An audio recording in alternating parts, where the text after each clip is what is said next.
Shit, dude. I feel like I don't have any stories that are anywhere near that shit.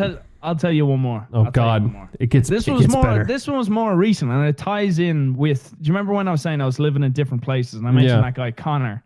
So when I was living in that house, I remember there's a picture on my Instagram of. I'm pretty sure I made this fucking stupid fucking video. I think it had to do with fucking Nyan Cat. Or you remember Nyan Cat? Yeah. Yeah, I remember. I swear there's a video on my Instagram. You can go over to my Instagram and just fucking look at my oldest videos.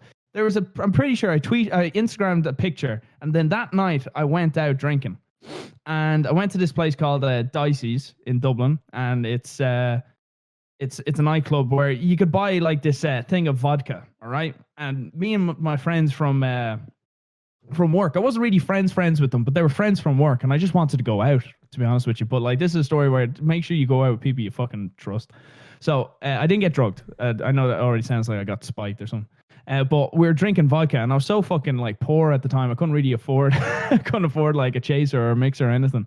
So we drank like straight vodka, just straight like proper like Russian. Vodka.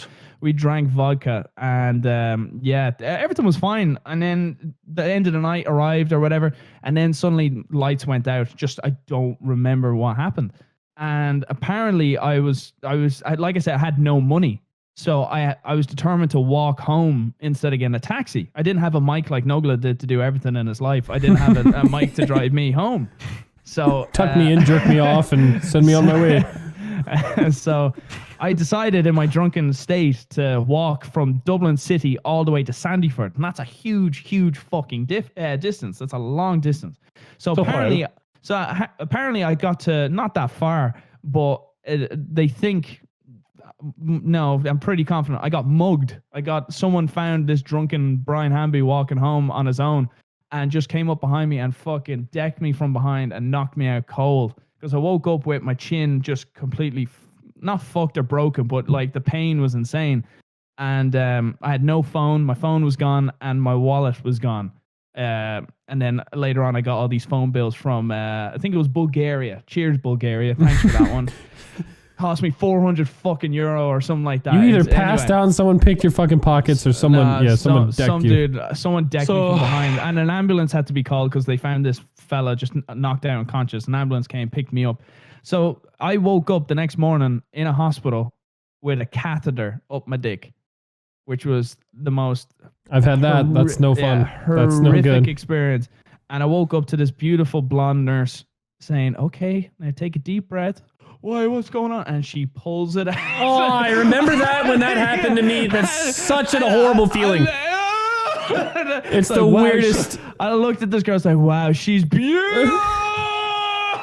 Pulls it out. I remember the feeling. It was like a catheter. It's just a weird sensation. It's the weirdest. It doesn't go up your dick. It goes all the way up to your bladder. Yes, it's fucking horrible. And you don't realize the difference between your bladder and the pipe. There is a lot of stuff that fucking thing goes through. And oh my God, I'll never forget that. No, I remember that. Yeah, I woke up. Have you guys? But I had pissed myself and vomited all over myself. So this is why I bring this one up. And I had to leave with, I had nice clothes, my best clothes on my night out, scissored up. They had to operate, or not operate, they had to, whatever. They don't take your clothes off. They just fucking scissor that shit off. My best clothes all gone.